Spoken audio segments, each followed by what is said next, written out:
I suck at math. You know, I didn't like school. I didn't like anime. No, I'm just kidding. But basically, I love anime. Essentially, you know, I trusted in myself a lot. And, you know, at the age of 12, as I got into prison for 4 years, got out for only 67 days. And I went right back in, 10 years, 85% California for another shooting, freeway shooting. And I just felt like my life was over. You know, I trusted myself heavily.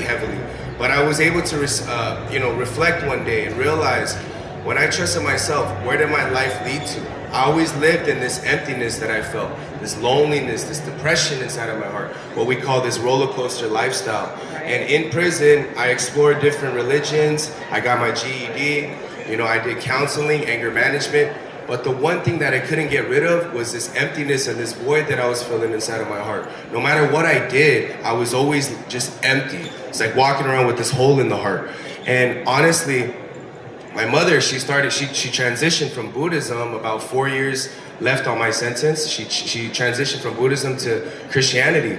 And when she converted, I was very angry, right? I was like, Mom, you're a religion hopper, right? Essentially, she jumped from Buddhism to, you know, prison, a separate letter. And essentially, one of my best friends who I grew up in the projects with, from Pamper status, he actually sent this very cryptic, eerie, coded letter, and he ended up hanging himself in prison.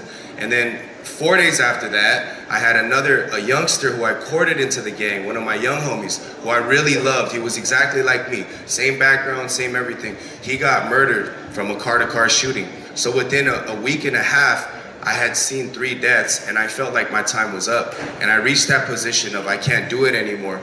And at that time, that's when God was able to touch my heart through my mom, actually, and through food. And being in prison, Marcus could probably attest to this, food and commissary and stamps, letters, is like gold, literally. So through that, God was able to I had a Peter moment where, you know, Jesus kind of brings the food and the bread, right?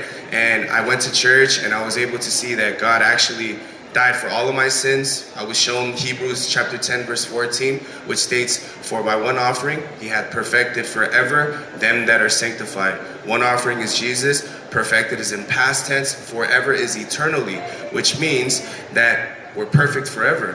And if the man who has the keys to the kingdom says someone like me, a dirty, evil sinner, is perfect through his blood, I was able to truly accept that, and that's how I changed, and that's why I'm here today. So Johnny,